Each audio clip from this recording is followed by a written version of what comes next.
Hello! Je ne pensais pas débuter mon année YouTube de la sorte, c'est-à-dire au mois de mars et surtout sur un sujet aussi lourd, aussi sérieux. Mais je vous retrouve aujourd'hui pour parler de l'actualité haïtienne parce qu'il se passe des choses affreuses en Haïti dont il faut qu'on parle. Je pense que les médias traditionnels ne donnent pas assez de visibilité à ce sujet et je me devais d'utiliser ma plateforme pour en parler. On va parler d'Haïti bien évidemment et je vais vous donner quelques clés de compréhension pour saisir ce sujet assez complexe. Un bref état des lieux de la situation. Eh bien, il faut remonter à l'année 2021 et plus précisément en juillet 2021, date à laquelle le président Jovenel Moïse a été assassiné dans son domicile. Suite à sa disparition, le poste présidentiel étant vacant, il faut procéder à des élections. Pour ce faire, on fait appel, et quand je dis on, je fais référence au Core Group, c'est-à-dire l'association de différents ambassadeurs émanant des États-Unis, de la France et du Canada qui défendent leurs intérêts en Haïti. Et c'est ce fameux Core Group qui a placé Ariel Henry au pouvoir. De façon intérimaire, il doit assurer l'intérim pour surtout organiser des élections. Il est très important de garder en tête qu'Ariel Henry est placé de façon provisoire au pouvoir en juillet 2021 pour organiser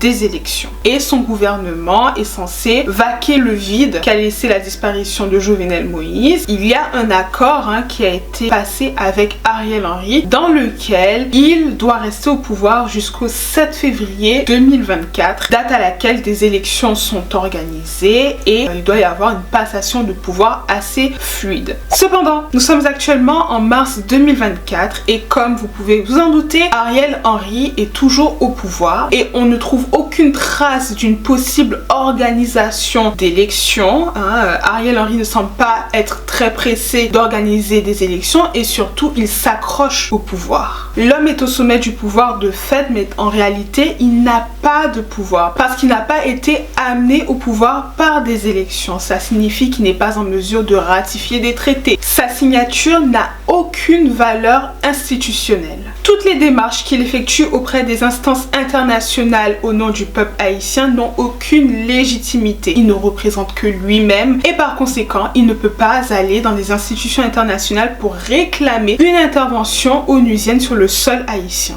D'ailleurs, en plus d'être incompétent, de s'exprimer très mal en anglais et de ne pas savoir placer certains pays du monde sur la carte, Ariel Henry est accusé d'être impliqué dans la disparition du président Jovenel Moïse. Et comme si ce n'était pas suffisant, il est aussi accusé d'être impliqué dans le financement des bandes qui sèment la terreur dans le pays. Par conséquent, le peuple haïtien a tous les droits de demander son départ du pouvoir et de demander sa démission. Mais Ariel Henry est soutenu et il est soutenu par le Core Group, je l'ai dit, par les ambassadeurs du Canada, des États-Unis et de la France qui sont présents en Haïti. Ariel Henry se sent pousser des ailes et il s'accroche au pouvoir. Malgré le fait qu'il ne fasse pas l'unanimité dans le pays, ce sont tous les organes de la société, ce sont toutes les couches sociales qui aujourd'hui réclament le départ d'Ariel Henry. En effet, les manifestations se multiplient dans le département de l'Ouest, à Port-au-Prince, mais aussi dans les 9 autres départements du pays. Le peuple réclame le départ immédiat d'Ariel Henry. Mais il y a un autre élément qui doit, pour moi, expliquer la situation actuelle et la résurgence des violences. Selon moi, c'est la dernière rencontre du CARICOM qui a mis le feu aux poudres. Le CARICOM, c'est tout simplement la communauté caribéenne. C'est une organisation internationale régionale qui a pour but de renforcer les échanges interétatiques dans la Caraïbe et de créer un espace de libre-échange. Dans les situations de conflit, la CARICOM va bien souvent intervenir pour trouver des solutions aux conflits. En effet, le CARICOM s'est réuni fin février 2024. On va retenir deux axes qui sont ressortis des échanges. L'annonce des élections prévues pour Haïti pour le mois d'août 2025. Et la seconde, celle qui pour moi va mettre le feu aux poudres en Haïti, c'est qu'Ariel Henry resterait au pouvoir jusqu'en 2025. Dans le but d'organiser les élections qu'il n'a pas pu faire jusqu'à présent. En fait, il faut savoir que dans la constitution haïtienne, tu es président élu jusqu'à une certaine date date et tu prêtes serment au mois de février. Donc si les élections étaient organisées au mois d'août 2025, cela signifierait que le président élu entrerait en fonction en février 2026 et que dans les faits, Ariel Henry resterait au pouvoir jusqu'en février 2026. C'est tout simplement impensable pour la population haïtienne tout entière.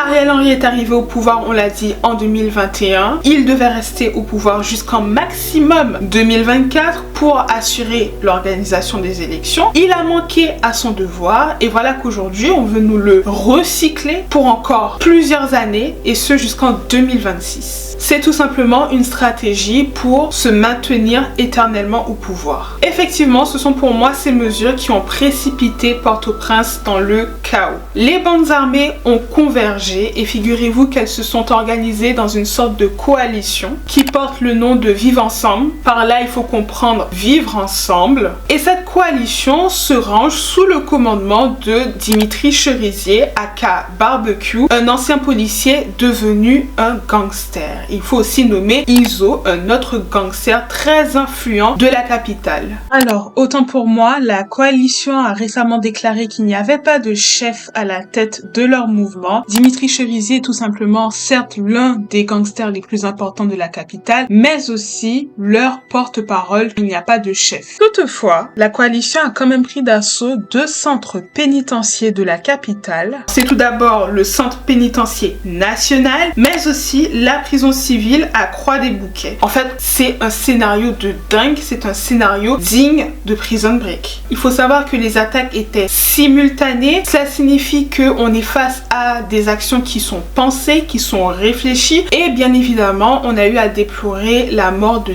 dizaines de personnes et surtout l'évasion de milliers de prisonniers parce que effectivement, la PNH était dispersée. Je l'ai dit, il y a eu une attaque simultanée à 2 endroits différents et donc ça signifie pour une PNH, la police nationale d'Haïti, qui est sous-équipée, qui n'est pas suffisamment formée, de se disperser face à des bandes qui elles sont beaucoup plus armées, qui ont la supériorité numérique. Et effectivement, ce sont des milliers de prisonniers qui se sont évadés et surtout qui acclament Izo, qui acclament Barbecue et qui sont reconnaissants de cette libération. Il faut voir les images où on a des milliers d'ex-prisonniers qui acclament Izo dans les rues de Port-au-Prince. Et l'on craint que les prisonniers fraîchement évadés ne se joignent aux forces de Izo et de Barbecue. La PNH, la police nationale d'Haïti, est complètement dépassée. Elle n'a pas les moyens de riposter. Définitivement, ce sont les bandes qui représentent les forces les plus importantes actuellement en Haïti. Et c'est quelque chose que je vous avais déjà expliqué dans une précédente vidéo en vous disant qu'il arriverait un moment où les bandes se retourneraient contre les personnes qui les ont engagées. Parce que dans cette même vidéo, je vous expliquais que faire rentrer une arme en Haïti, ça a un coût. Et ça a un coût selon un rapport de l'ONU de 10 000 $ pour faire rentrer une seule et unique arme. On ne parle pas encore des munitions, on ne parle pas du ravitaillement en munitions, on parle simplement de l'arme. Les jeunes, les bandits à sa patte comme on dit en Haïti, qui émanent des quartiers populaires, je pense à Cité Soleil, je pense à Carrefour, je pense à Delmas et bien d'autres encore, n'ont pas les moyens de faire rentrer une arme en Haïti. Cela vient d'ailleurs. Ils sont financés. Les déstabilisateurs d'Haïti peuvent être distingués en 3 groupes. Tout d'abord, le secteur privé, qui correspond à une dizaine de familles qui ont monopolisé toutes les richesses d'Haïti. Effectivement, ils ont établi un monopole sur toute l'économie haïtienne. Ils vont donc alimenter des bandes, ils vont donc financer des bandes. Ils travaillent en étroite collaboration avec les politiciens corrompus, des sénateurs, des ministres, des parlementaires. Ils sont au sommet de l'État, ils sont donc en mesure d'accorder des parts de marché au secteur privé qui peut ainsi monopoliser toute l'économie. L'international est en partie impliqué, j'ai envie de dire en partie parce que les armes qu'on trouve en Haïti actuellement proviennent de l'international. Il n'y a pas de réelles mesures qui sont menées pour empêcher les armes qui proviennent principalement des États-Unis d'entrer en Haïti. Donc, qu'on le veuille ou non, directement ou indirectement, l'international est impliqué dans la déstabilisation d'Haïti. Les gangs sont affichés au centre de mon schéma, 400 Marozo, Lanmas-Anjou, G-Pep, Brooklyn, G9, bref, c'est une liste non exhaustive et ils sont encerclés sur mon schéma parce qu'ils se sont aujourd'hui rassemblés. Ils ont formé une coalition nommée Vive Ensemble et ces gangs vont s'attaquer directement au peuple. Ils sont à la solde des politiciens corrompus, du secteur privé, et ce sont eux qui directement sont responsables des violences dont on entend parler tous les jours en Haïti. Le peuple est la première victime de la situation, mais il se défend et cela correspond aux 2 flèches orangées qui apparaissent en bas de mon schéma dans le cadre du bois calé. Et cependant, le peuple n'est pas réellement armé, le peuple n'est pas réellement structuré dans sa défense, mais il faut comprendre que ce n'est pas une action les bandes qui s'attaquent au peuple qui est unilatérale. Le peuple a son droit de réponse, le peuple se défend dans le cadre du bois calé. Je l'ai dit, la PNH n'a pas les moyens de répliquer, ils sont complètement dépassés, on ne compte plus les pillages, les incendies, les vols. On doit malheureusement regretter le déplacement de milliers de personnes. On parle de 15 000 personnes qui ont été déplacées en un week-end pour fuir les violences. Les bandes détiennent environ 80% du territoire de Port-au-Prince. L'état d'urgence est déclaré pour une période de 72 heures depuis le 3 mars 2024 et un couvre-feu a été mis en place. Ça, ce sont les mesures qui sont prises par le gouvernement. Moi, j'ai envie quand même de parler de ces policiers qui se battent. J'ai entendu des audios qui m'ont fendu le cœur. De policiers qui se battent, de policiers intègres, de policiers qui veulent vraiment défendre Haïti, qui risquent leur vie, qui sont retranchés dans le palais et qui envoient des audios pour faire leurs adieux à leur famille. Je vous assure que ça vous brise le cœur d'entendre ça. Les bandits veulent aussi prendre d'assaut l'aéroport Toussaint-Louverture à Port-au-Prince. La FADH, les forces armées d'Haïti, entrent dans le chat et effectivement, on a vu la FADH échanger des tirs soutenus avec les bandes armées. Les bandits s'en prennent à l'aéroport Toussaint-Louverture tout simplement parce que les bandits interdisent à Ariel Henry de revenir sur le territoire national. Effectivement, Ariel Henry avait quitté Haïti pour se rendre à Nairobi, au Kenya, afin de finaliser les négociations concernant une possible force internationale qui interviendrait en Haïti pour démanteler les gangs. En l'absence d'Ariel Henry, c'est Patrick Boisvert, le ministre de l'économie, qui remplace Ariel Henry dans son rôle de premier ministre intérimaire. Les bandits se sont retournés contre Ariel Henry. Ils sont politisés, ces bandits. Ils donnent des conférences de presse, ils énoncent leur motivation. Les bandits ont adopté un discours populaire dans lequel de nombreux Haïtiens peuvent se reconnaître. Ils veulent de la sécurité, ce qui est assez ironique quand on sait qu'ils ont leur part de responsabilité dans l'instabilité en Haïti.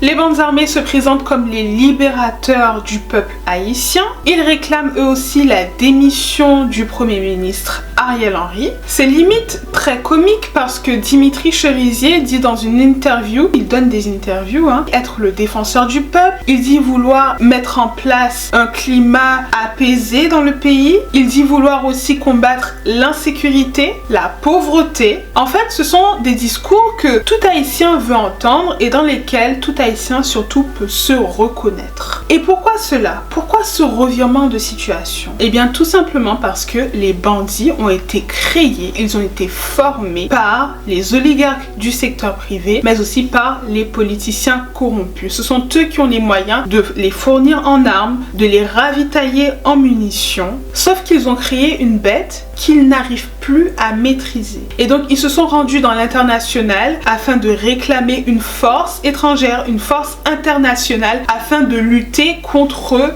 le phénomène, contre le monstre qu'ils ont eux-mêmes créé. C'est pour cela que les bandits, qui dans des interviews ont eux-mêmes reconnu être financés, avoir reçu des financements, avoir reçu des armes de la part de tels politiciens, de la part de tels membres du secteur privé, de la part de telles familles. Et aujourd'hui, les mêmes personnes qui les ont créés se baladent dans l'international pour demander, pour quémander une aide afin de combattre les mêmes bandits qu'ils ont créés. Parce que les bandes, je vous l'ai dit, ce sont les forces les plus puissantes actuellement en Haïti et ça il faut le reconnaître. La PNH n'est pas en mesure de faire face, la FADH a été rétablie durant le quinquennat de Jovenel Moïse, mais elle n'a pas été suffisamment formée, elle n'a pas été suffisamment équipée, elle n'a pas eu suffisamment de recrutement pour pouvoir gérer ce genre de situation. Et donc les bandits, ils ont compris qu'ils étaient utilisés, ils ont décidé de se retourner contre ceux qui les ont créés. Et bien évidemment, on camoufle tout cela avec un discours populaire, avec un discours qui se veut défenseur du peuple, mais en réalité, les bandits ne défendent que leurs propres intérêts. Parce que le mouvement Vivre Ensemble, je ne pense pas qu'on y soit réellement quand on s'attaque à des prisons, on libère des prisonniers potentiellement dangereux et qu'on s'en prend aussi au peuple. Et c'est ce dont je vous parlais déjà dans une précédente vidéo lorsque je vous avais parlé d'une possible repentance des bandes armées qui se rendraient compte qu'en réalité, ils sont utilisés et que les petites miettes qu'on leur distribue ne représentent rien contre le pactole que se font les membres du secteur privé sur le dos d'Haïti, sur la déstabilisation d'Haïti et aussi les sommes astronomiques que détournent les politiciens corrompus. Ces événements auront néanmoins réussi à mettre en lumière la réalité carcérale en Haïti. On a pu se rendre compte qu'il y a une réelle défaillance de la justice, du système carcéral. On a des populations carcérales qui sont surpeuplées, des personnes qui étaient incarcérées durant de longues années pour des délits mineurs, tout simplement parce que la justice n'est pas en bon état de fonctionnement, les procès ne se font pas et pour un simple vol, tu te retrouves à faire 8 années de prison, tout simplement parce que tu n'es pas passé devant le juge. Cette défaillance est à l'origine de cette surpopulation carcérale et cet événement nous force à repenser le système judiciaire mais aussi le système carcéral d'Haïti. Moi, je devais vous en parler comme d'habitude, tout simplement parce que je pense que la question haïtienne est assez snobée des médias traditionnels. Quand ils en parlent, il y a une analyse qui est très simpliste de la situation, qui présente uniquement les actes de banditisme des gangs, mais qui n'explique pas ce qui se cache réellement derrière. Qui sont les réelles personnes qui sont responsables de cette situation. Les bandits ont joué leur part, oui, mais ils ont été financés, ils ont été créés de toutes pièces par les oligarques du secteur privé et par les politiciens corrompus. Ce sont eux aussi qui sont les responsables et ça je ne le vois pas dans les reportages que j'ai vus sur Haïti dans les médias traditionnels, les très peu que j'ai pu voir. Alors qu'est-ce qu'il va se passer? Est-ce qu'on va partir sur une amnistie générale comme je l'avais évoqué dans une précédente vidéo? Est-ce que les bandits vont s'emparer du pouvoir? Est-ce que Ariel Henry va réussir à rentrer en Haïti? Parce que il est impossible pour Ariel Henry d'atterrir à Port-au-Prince, au Cap haïtien. Je sais que les Capois sont aussi mobilisés auprès de leurs aéroports. Ils ont monté des barricades afin que Ariel Henry ne puisse pas atterrir dans leur aéroport. Partout dans les départements, la population est mobilisée pour qu'Ariel Henry ne puisse pas atterrir, ne puisse pas poser le pied en Haïti. Et je vous avoue que dans ma tête, en fait, là, j'imagine Ariel Henry dans un avion en train de tourner, de survoler Haïti pour voir où est-ce qu'il va pouvoir atterrir et d'être bloqué dans les airs éternellement parce qu'il ne peut tout simplement pas atterrir. Et je pense que c'est bien fait. Il aura peut-être ressenti un petit peu ce que la diaspora ressent lorsqu'elle ne peut pas rentrer chez elle. Qu'ils comprennent ce que ça fait d'être privé de chez soi, qu'ils comprennent ce que ça fait de ne pas pouvoir rentrer chez soi. Et surtout, dernière chose pour moi pour conclure cette vidéo, certains acteurs politiques sont assez silencieux. Et je pense à Guy Philippe. Je me demande pourquoi il est aussi silencieux et je pense qu'on va en entendre parler dans les prochains jours.